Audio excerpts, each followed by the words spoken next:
মা গো, আমার ছুটি দিতে বল। সকাল থেকে পড়েছি যে মেলা, এখন আমি তোমার ঘরে বসে করব শুধু পড়া পড়া খেলা।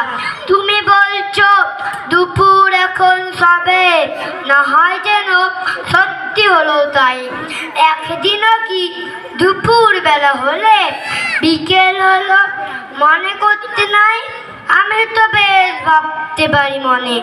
সূর্য ডুবে গেছে মাঠের শেষে, বাগদি বুড়ি চুপড়ি ভরে নিয়ে শাক তুলেছে পুকুর ধারে এসে।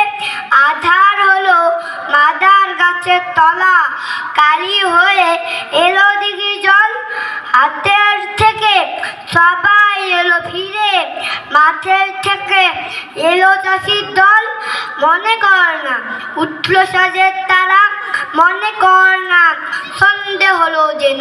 রাতের বেলা দুপুর যদি হয়, দুপুর বেলা রাত হবে না কেন?